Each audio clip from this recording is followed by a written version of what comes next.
नमस्कार. तर आज आपण बनवतो आहे हॉटेलमध्ये मिळतो तसा मसाला पापड. आपण जेव्हा हॉटेलमध्ये जातो तर तेव्हा सगळ्यात अगोदर आपण स्टार्टर म्हणून मसाला पापड मागवतो. तर तोच मसाला पापड कसा बनवायचा बघूयात. तर इथं मी उडदाचा पापड घेतला आहे. काही वेळेस हा उडीद डाळ आणि मुगाची डाळ मिक्स पापड असतो किंवा फक्त उडदाची डाळ त्याचाही फक्त हा पापड असतो.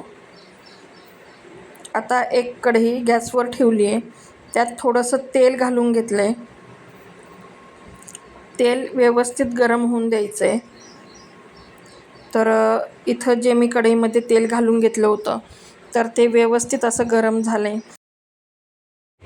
तर आता इथं मी एक पापड तेलामध्ये घालून घेतला आहे.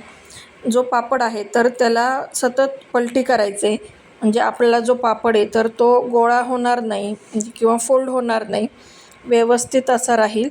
तर त्यासाठी मी इथं हा जो पापड आहे त्याला व्यवस्थित असं पलटी करून इथं तळून घेतलं आहे. पापडातलं पूर्ण तेल निथळून द्यायचं आहे आणि तो पापड एका प्लेटमध्ये आपल्याला आता काढून घ्यायचा आहे. पापड थोडासा गार झाला की त्याच्यावर आता आपल्याला बारीक चिरलेला कांदा घालून घ्यायचा आहे. तर या पद्धतीने मी पापडावर बारीक चिरलेला कांदा घालून घेते. व्यवस्थित सगळीकडून कांदा पसरल या पद्धतीने आपल्याला त्यावर कांदा घालायचा आहे. त्यानंतर याच्यावर मी आता बारीक चिरलेला टोमॅटो घालून घेते. तर टोमॅटोतल्या ज्या बिया आहेत तर त्या बिया मी पूर्णपणे काढून टाकल्यात, म्हणजे आपला जो पापड आहे तो अजिबात नरम पडणार नाही. बिया जर घेतल्या तर आपला जो पापड आहे तो पूर्ण बियांमुळे नरम पडतो, म्हणून बिया काढून टाकायच्या आणि टोमॅटो बारीक चिरून घ्यायचा. त्यानंतर याच्यावर मी थोडीशी मिरची पावडर घालते आहे. तर तुम्हाला जर तिखट हवं असेल तर तुम्ही थोडी जास्त मिरची पावडर घातली तरी पण चालेल. यानंतर याच्यावर आता आपल्याला काळं मीठ घालून घ्यायचं आहे. तर इथं मी चिमूटभरच काळं मीठ घालते आहे, कारण पापडामध्ये पण ऑलरेडी मीठ असतं. त्यानंतर चिमूटभर इथं मी चाट मसाला घालून घेतला आहे. आणि आता पापडाचा सगळ्यात महत्त्वाचा मेन पार्ट म्हणजे शेव.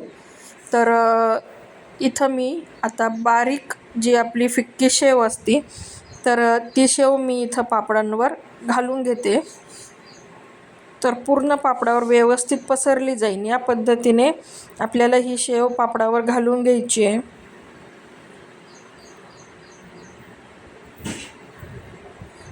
आता यावर आपल्याला बारीक चिरलेली कोथिंबीर घालायची आहे. तर इथं मी जी बारीक चिरून घेतलेली कोथिंबीर आहे तर ती या पापडावर घालून घेते.